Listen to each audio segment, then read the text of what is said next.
Elena, mulțumim. Imobiliarele au tras după ele în cădere și firmele de mutat. Multe s-au închis, altele sunt în pragul falimentului. Nici măcar tarifele la jumătate nu mai aduc clienți. Singurii, de fapt, care mai apelează la servicii de mutat sunt cei care decid să se mute la chirii mai ieftine sau la mai puține camere.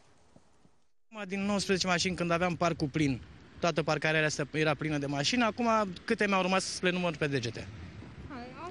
Asta mai am în partea cealaltă 3 și ca una care este plecată în cursă. Marian Bejan a intrat în afacere acum 5 ani. La început totul a mers de minune. Comenzile nu conteneau, așa că și-a extins afacerea. Acum 2 ani însă au început problemele. A dat afară 20 de oameni, iar firmele de leasing au venit și i-au luat mașinile. Nu e singurul în această situație. Toate firmele de mutări se luptă să supraviețuiască. Atunci când sună telefonul, e sărbătoare. 10 birouri, 6 dulapuri. Ok. O să vă contactăm noi pe numărul de telefon după care ne sunați și o să vă facem oferta de preț. Clienți puțini, prețuri mai mici, profitul abia se mai zărește.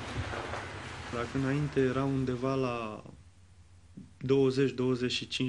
20-25% din cifra de afacere, acum este undeva la 10%.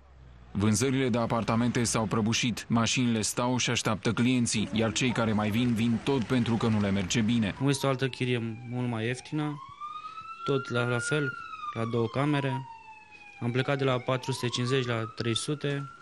Plata chiriei e acum o problemă și pentru firme, o altă sursă de clienți pentru camioanele de mutare. George Căldăraru are o afacere cu sisteme de climatizare. Pe 40 de metri pătrați plătește o chirie de 800 de euro. Acum a găsit ceva mai mic, dar la jumătate de preț. Aveți grijă să nu le zgâriați, să nu le deteriorați. Vă rog frumos, cu atenție. Viitorul nu e tocmai roz pentru firmele de mutări. Semne că piața imobiliară își revine nu prea sunt, așa că în curând mulți patroni își vor muta firmele în rândul celor falimentare.